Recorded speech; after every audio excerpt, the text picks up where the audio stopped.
what's up guys? We've got some auto assembly to talk about today. In the background here we've got some Fort Cybertron. This is just a mess around match that myself, Lawman, Stargazer, Scoob and Chris were in. So we decided to go up against each other. But that's not what I'm here to talk about. I am here to talk about Auto Assembly 2013.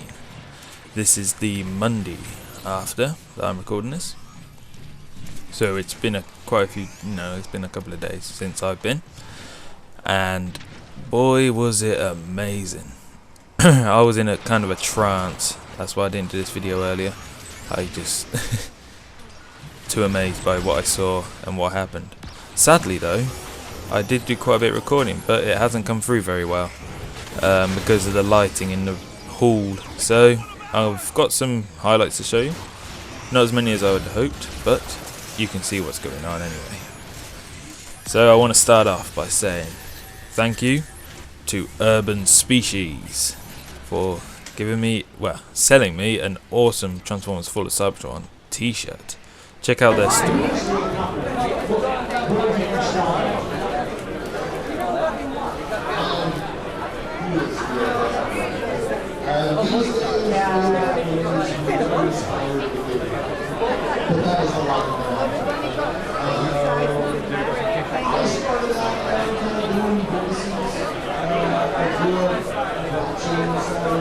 Yeah, so they got quite a few awesome t-shirts there, full of Cybertron, some movie stuff, some G1 stuff. They're, really good selection. Go check them out on their website, www.urbanspecies.co.uk. I'm sure they deliver across overseas.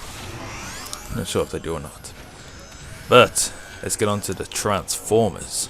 Now, I was able to get my Revenge of the Fallen Optimus Prime leader class, which was the main reason why I went, I must admit. And I also got some other stuff, and I will show you a picture of it right now. So as you could see, I got leader class Starscream. That's from the Hunt for the Decepticons. That was in the box and had never been touched or opened or anything. So I got that for £30. I got the Optimus Prime leader class for £20. Not in a box, sadly. I also got first edition Transformers Prime Optimus Prime in the box. Don't know when I'll open him. I got some War for Cybertron / Fall of Cybertron figures as well, as you could see. I got, that you see the cliff jumper there. That is actually Bumble Jumper because he has a bumblebee head. But Neek said that he's going to do a nice little repaint for me to make him look like Peanut. Yes, you'll remember Peanut from that video a couple of days ago. He's gonna make that for me, which is gonna be awesome. Thanks a lot. I'll leave a link to his channel below. He does some awesome customs. He's done a custom Titan Metroplex. If you want to go and check that out, it looks absolutely amazing. He also has done a couple of other things, and he's hoping to put more videos up recently, soon. And he's really getting into YouTube. And yeah. Next up, I did meet up with Scoob. Me and him were walking around. I didn't meet anyone else. I wasn't extremely expecting to anyway, so it's perfectly fine. Some of you may have seen me and not said hi, but let me know in the comments below if you did. It's nice to know, isn't it? Yeah, even if you don't see him, speak to anyone. But anyway, I had a great time.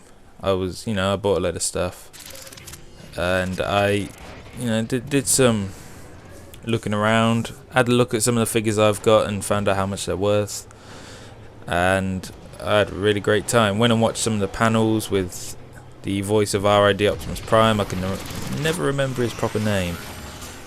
He was awesome. Spoke about Star Trek and stuff. I found that quite funny. Why don't you check out the Star Trek bit right now, in fact? Yes, sir. I sort of want to hear more about that William Shatner story, but I think that's more like... I'll tell you really quickly. Walter Koenig invited me onto the set of Star Trek 4 in 1986. And I went and bought a poster because I looked through all of my collection and there was not a single picture that had everybody in it. If Kirk and Spock and Chekhov was in it, Sulu wasn't. If Sulu and Uhura and Chekhov were in it, then McCoy was missing. And I was like, this won't work. So I went to a place called Hollywood Posters and looked through all of their posters, and I found one that was the Australian release poster for Star Trek 3. And it had 8x10s of all of the actors all the way around, and then the logo in the center. So I brought that with me to the set. Unfortunately, on that day, it was one of the days they were filming on the Klingon Bird of Prey. And so that meant that DeForest Kelly and Jimmy Doohan were not there that day, because if you remember, they spent most of their time down taking care of the whales. You know, I am a Trek nerd. I know these things. Yes, of course. That was a movie in which they went to San Francisco. So anywho, I get Walter to sign the poster, I get George to sign the poster, I get Nichelle to sign the poster. This guy comes over and he says to Nichelle Nichols, I remember the day I took that picture of you, Nichelle. And everybody's enjoying the poster. Oh, this is a nice poster. Where is it from? I've never seen it. I'm telling stories. And then it's come time for me to leave, and Nimoy and Shatner are coming off the set. And I walk up, poster in one hand, pen in the other. And William Shatner reaches out, takes me by the shoulders, turns me around, and pushed me away. And as I've told people, if I ever behave like that to a fan of mine, you officially have my permission to punch me in the head. Okay? Because I don't think, it's not like I was interrupting his breakfast. I was obviously I was a guest on the set of the movie. The movie, which, by the way, I was nerdy enough in 1978 to write letters to Paramount and say, Star Wars is nice, but we need a Star Trek movie. I was one of those people. And he did that. Never again. And let me tell you, a few years later, about a decade and a half later, I'm at my agent's office and I go downstairs and there was a recording studio right next door. And he comes walking out and I see him.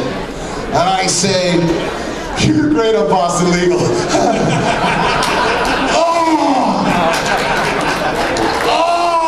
The nerd fan took over again. I had my chance to say, you killed the Trekkie inside me. But no,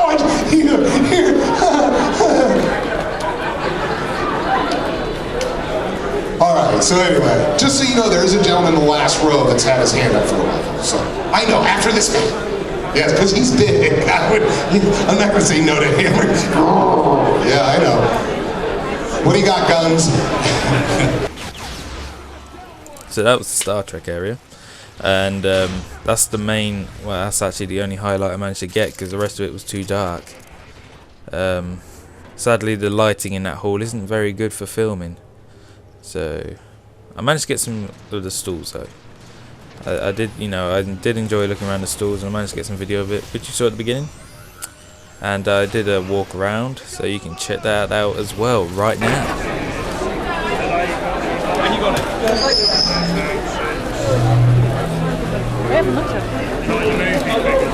Testing. 1, 2, 3. That's a little better. Ladies and gentlemen, we are here for our first Q&A. Because of being on Catherine.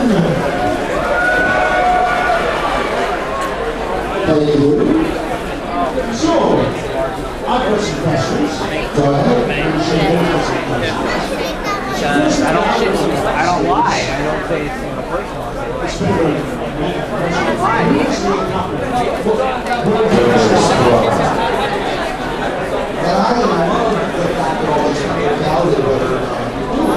So when it aired, we started saying,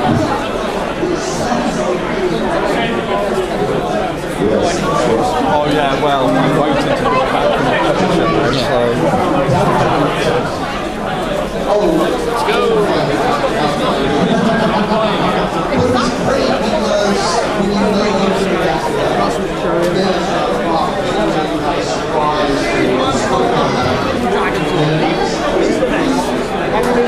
know Dragon sword. Do you remember the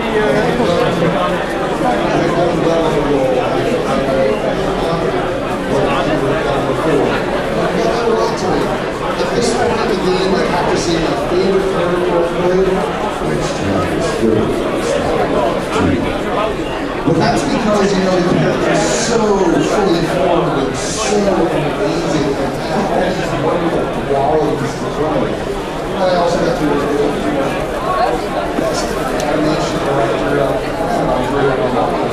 who that game is only that good because she was amazing. She made it feel like everybody was in the same room, the same time. Oh, you got your glasses.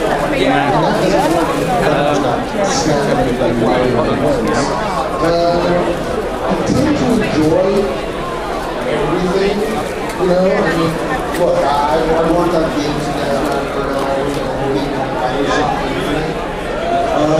thank you. And I had such a blast doing that. It's like I went in, and what you do after you audition is they usually will play your audition back after you book the role because it's been a few weeks or whatever. They didn't have my audition there. And so they asked, do you remember what you did? And I told them, no, not really. That was a few weeks ago. But I said, who is the character? And they gave me a quick description. And I basically said, well, with me, you're usually going to get one of two things. You're going to get the 160-pound version of this guy, and he's going to sound along these lines, or you're going to get the 260-pound version of that guy. And so they said, great, we'll go with guy 1 in here, we'll bring you back on Friday to do guy 2 in a different role. And that's what I know.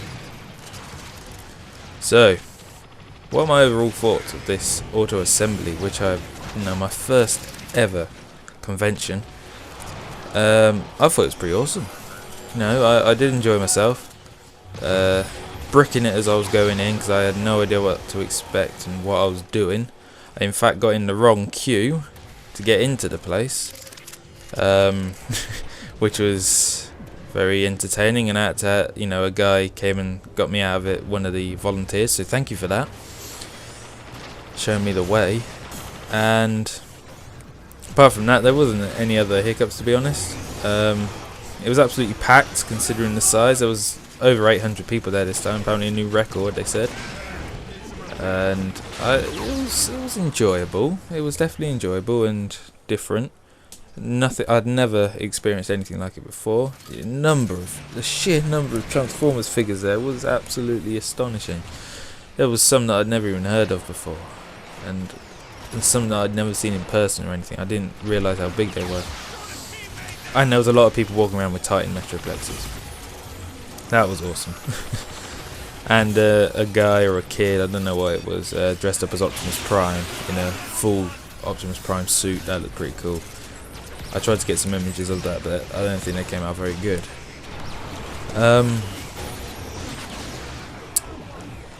Well, it was based in Hilton Hotel, very posh place. I must admit, far posher than I was expecting it to be. I was just astonished when I walked in the doors. I was like, "Whoa, is this really the place that I'm supposed to be at? I don't fit in here. I haven't got a suit or a tie or anything. I was just wearing casual clothing." But oh well, it was pretty cool anyway. The hall wasn't all that posh, the lighting, as I've already said, was horrible. I'm not happy about that. I'm gonna have to get a different camera for next year. It shouldn't be too much of a problem. I didn't get any autographs neither. That was a shame. The queue was just too long. It took 20 minutes for this guy with a knockout helmet. This is how I recognised him. He had a knockout helmet on. It took him 20 minutes to walk 1 yard, so that's about 1.5 meters in 20 minutes. I was like, I am not doing that. I'm just going to miss out on it this time and next year, because I'm definitely going to go again. Especially since the voice of Transformers Prime Shockwave is going to be there next year. And Depth Charge, or whatever his name was from Beast Wars, is going to be there. So, that was awesome. That is going to be awesome next time. Transformers Prime Starscream I was hoping to get the autograph for mainly, but oh well, I didn't. I'm not all that bothered about that. Next year I'll get them. Plenty of other chances to go and do it. Okay then guys, thanks a lot for watching. Be sure to comment, like and subscribe. Go like the Facebook page, and I'll see you in the next video. Thanks a lot for watching. Oh, sorry. There's a cardboard Optimus Prime. I have to say hello. Howdy, Prime. Nice to see you. There we go. Nice. Very good. All right, enough. I'm back here, okay? Holy crud.